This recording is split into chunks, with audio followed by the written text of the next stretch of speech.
fay Mak TV Eliou di la nuyu di nuyu notre frère ami Ali Dia mais également toute l'équipe de Mak TV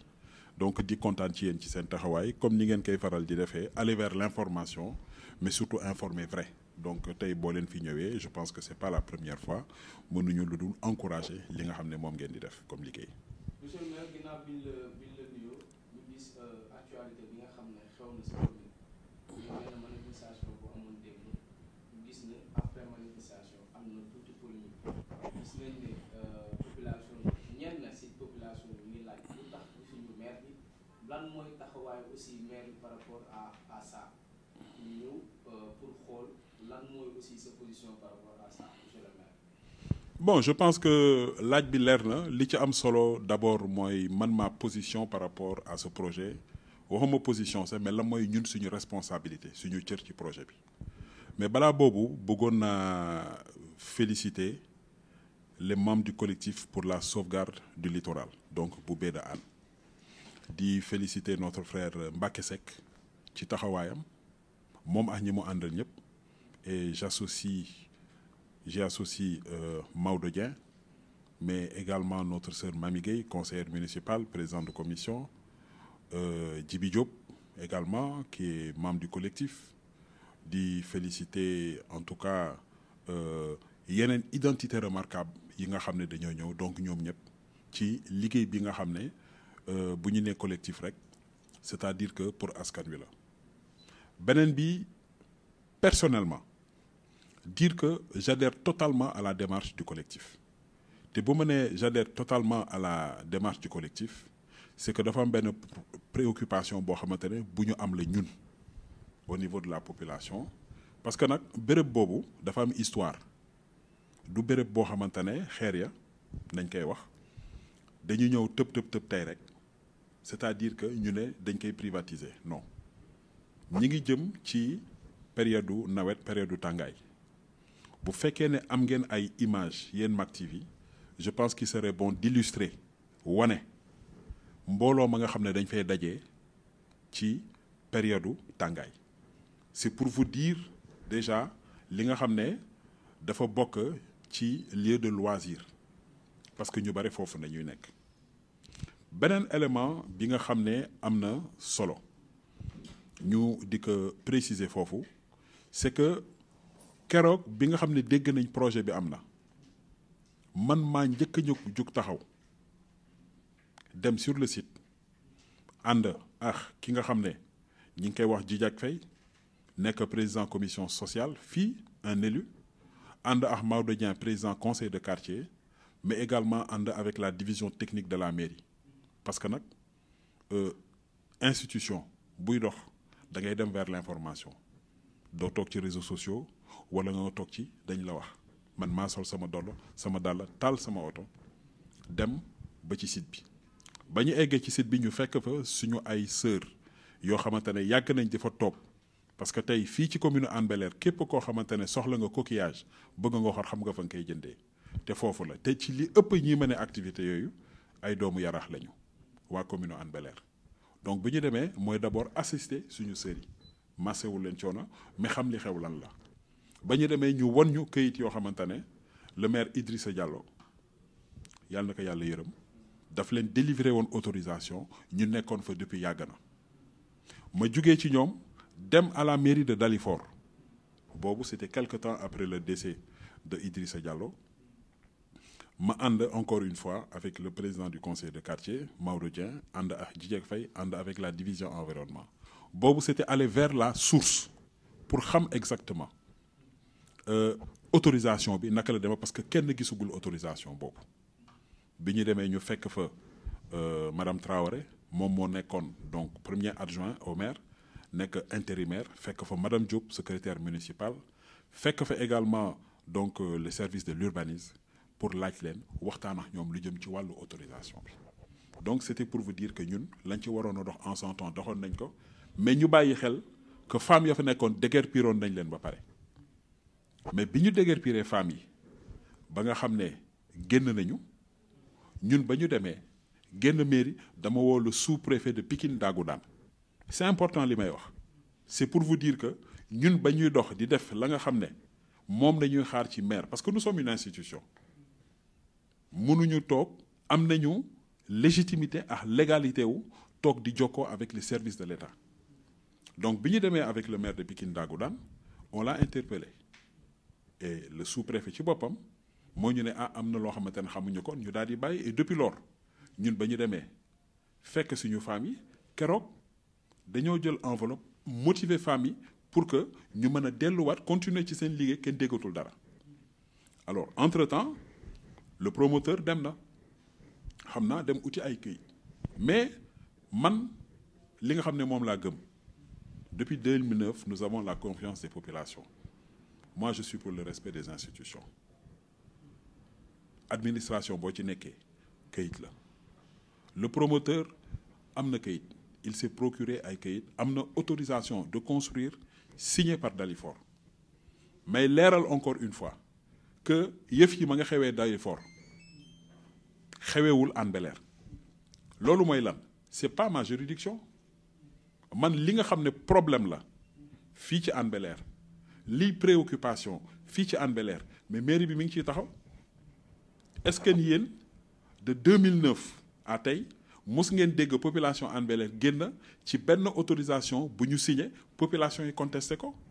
mais parce que on ne procède pas comme ça et administrativement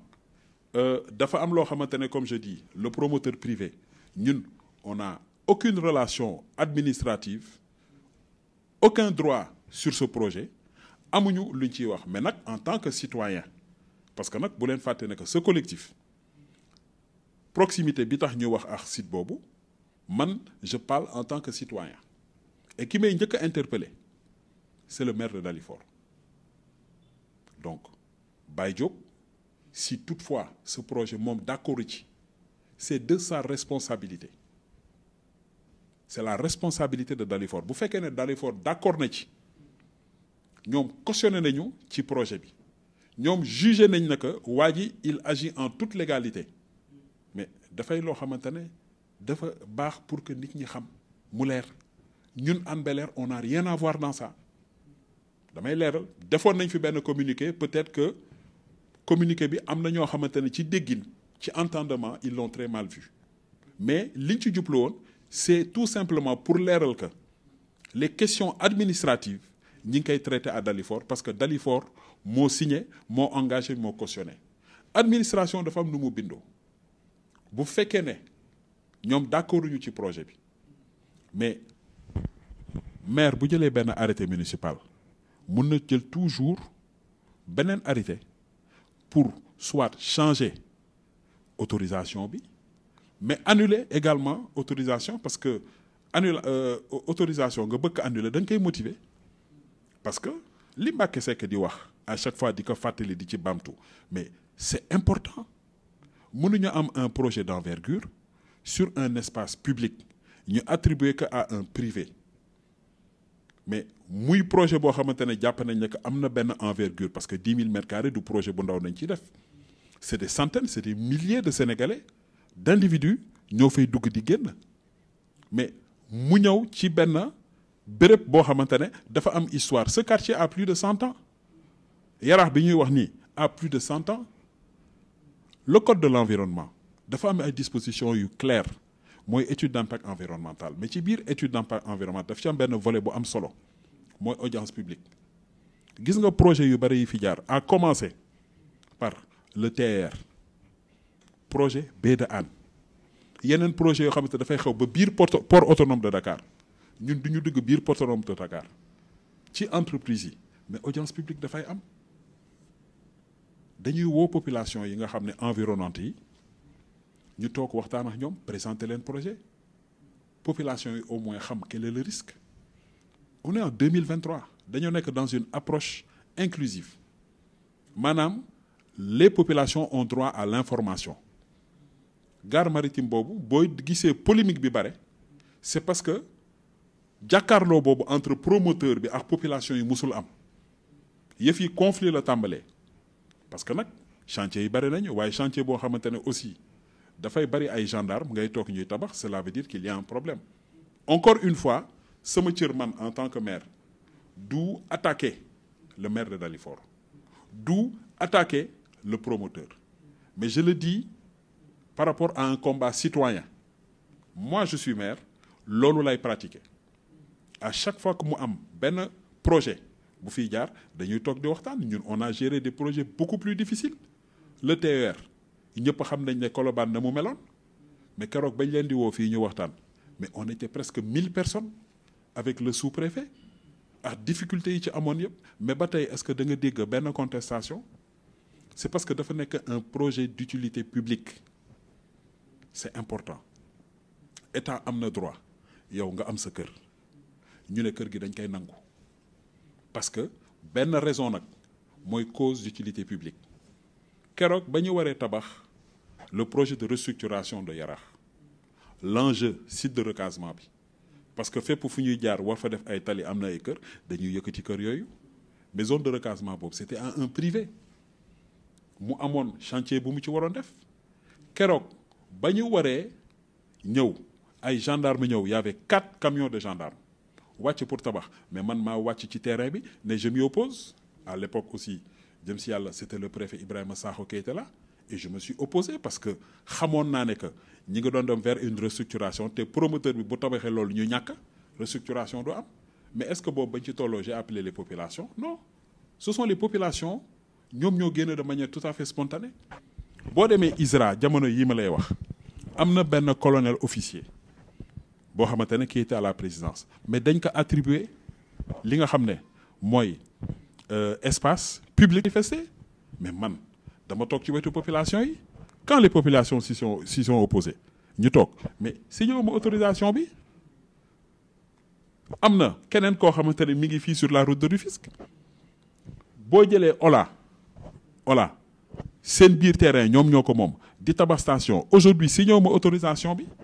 parce que les populations s'y sont opposées donc c'est pour vous dire que ici dans la commune de Hann Bel-Air bii nga xam ne yàlla dogal na man maa fii maire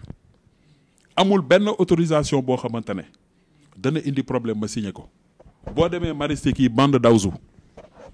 foofu c'est plus de 3 hectares nit ci dañoo ñëw am seen baux et tout ça les populations dañ ci opposé wu parce que mode d'attribution man d'accord ma ci mais signé wu ma autorisation waa léegi autorisation bu nekk Dalifort maire Dalifort signé ko lan moo ci responsabilité maire u Hann Bel-Air il faut qu'on soit d'accord Baye Diop c'est notre ami on a d'excellents rapports mais je pense que sur ce projet bu fekkee ne moom d'accord ci dafay loo xamante ne qu'il le dise clairement il est d'accord sur le projet signé na autorisation bi que mu leer ci bopp nit ñi ñoo xam ne que moom il cautionne mais en tout cas ñun Hann Bel-Air on n'a pas le droit de la même manière bi nga xam ne quand une fois Dalifort le maire de Dalifort dafa signé woon benn autorisation de construire ci terrain bu nekk Hann je me suis opposé parce que loolu erreur matérielle la administrativement mën na am boobu mi ngi doog a ñëw mais ba ma ko ci interpellé ñu daal di dox changé nañ kayit yi entre-temps mu indi ay policiers ñuy def déguerpissement quand j'ai saisi la gendarmerie mais dañoo arrêté opération yooyu parce que fii Hann Bel-Air du keneen mooy ñëw di fi dogal donc il faut que man ma respecter aussi que awma lu may dogal biir Dalifort donc sur ce principe il faut qu'on soit clair li ci des nag c'est un combat citoyen xam nga bi ma lay wax waxu colonel bi nekk ISRA ñun on a été à l'ANAM et ce que Mbacké dit c'est vrai parce que xeex bi xeexu kayit la ñun ba ñu demee ANAM il y avait aucune autorisation boo xamante ne ANAM daf ko def parce que la gestion du littoral ANAM moo ko géré quai de pêche bii ngay gis bu Yarax yéen ñëpp xam ngeen ne que ñi ngi fay def complexe frigorifique mais xam nga kuy piloter projet bi mais l'exécution est assurée par l'ANAM parce que ci prérogative sur le littoral mais aujourd'hui sur ce projet quand tu interpelles ANAM émettre ci avis mais au-delà de cela d'une manière générale parce que nag ñun aussi expérience bi ñu am dans cette municipalité ah oui nekkuñu rek pendant 9 ans te ñu ci bureau di nelaw xamuñu li xew si xam nañ li xew c'est-à-dire que expérience su pratique laa lay wax ni il faudrait que ñu mën a associer ce projet de gage maritime lan mooy relation avec le projet de dépollution de la baie de Hann qui est un projet boo xamante ne dafay déparé fii dem ba Mbao projet boo xamante ne ñi ngi def des centaines de milliards donc yooyu aussi audience publique mooy leeral yooyu moo tax dafa am ñi nga xam ne véritablement ñoo mën a leeral ñu wax loolu la mais encore une fois man Babacar Mbengue je le dis je suis pour le respect des institutions les citoyens dañu respecter seeni droits mais nag aussi citoyens yi nga xam ne dañu bëgg a manifester wax la nekk ci ñoom mais nañ leen bàyyi débat contradictoire la yéen gis ngeen bërki démb am na benn député bu ñu demoon seeti député bañ ci demee dafa opposé wu ànd avec le collectif quelque temps on voit ce même député dans le bureau du promoteur mais pour encourager le projet mais démarche bi du noonu man je suis pour la sérénité c'est-à-dire que yëf yi xel a koy liggéey sago moo koy liggéey waaye xëbër nga xëy dugg ci lii ñu ne la non kii lii la wax nga xëy mu waxaat loolu man xaw ma loolu man benn kàddu la am li nga xam ne moom la wax c'est très clair ce projet est à Dalifort moi j'interpelle mon ami et frère mon jeune frère Baye Diop à ce que sur ce projet bu fekkee ne moom cautionné na ko qu'il dise que il est pour ce projet au moins le débat est clair mais c'est pas Babacar Mbengue qui va venir me porter un combat wala Babacar Mbengue mooy ñëw pour en tout cas vouloir décider foo xamante ne du man maa fay décider c'est pas ma juridiction et encore une fois pourquoi je dis que dama adhérer totalement à la démarche du collectif fii tout lépp lu fi nit réussir mais c'est un combat citoyen moo ko réussir le projet de dépollution foofu laay jeexalee de la baie de Hann mais ñoom Mbacké Sy ñoo porté le combat à l'époque ñu daal di dem tenir un premier conseil interministériel parce que les populations se sont mobilisées en voulaient mais aujourd'hui le projet est en train de voir le jour financement bu ñu demee ce sont les deux chefs d'État qui en parlent c'est devenu un projet emblématique quand tu connais un Français boo xamante ne dafa nekk dans le système boo leen di toog di waxtaan dès que tu dis la baie de Hann il se retrouve parce que ku ne dégg na ko que ce soit à l'Assemblée nationale française que ce soit au niveau de la coopération entre la France et le Sénégal mais loolu dafay xeex boo xamante ne population Hann ñoo ko xeex ñu daal di xëy ànd ci def une alliance sur tout le littoral ba Mbao moo tax tey mu egsi bi mu egg tey bu population yi génnee si le président de la République gis na li nga xam ne mooy mobilisation bi am mais c'est important il va interpeller parce que dana poser question ci li ma dégg les gens disent que peut-être site bi baaxul bu ñu ko mën a déglee mën nañ ko décaler mais ñàkk toog waxtaan la rek mais gëm naa ne bu ñu toogee waxtaan une solution peut être trouvée parce que population yi li ñu demandé waxuñu dañu contre projet bi nañ leen bàyyil seen plage demal nga xool tey ni ñu aménager plage bi aujourd'hui dañoo jël ay tube ba dugal ko biir géej c'est des populations yoo xamante ne ñun on n'est pas dans un quartier boo xamante ne c'est-à-dire que dès la création du quartier dañ ko urbaniser mu am des voies d'accès xale yi bu ñuy jàng ci école bi nekk foofu tefes gi dañuy topp mais bu fekkee ne tëj nañ ko xale yi fan nañuy jaarati koo xamante ne da nga daan def 50 mètres léegi da ngay ëlbati war a def 3 kilomètres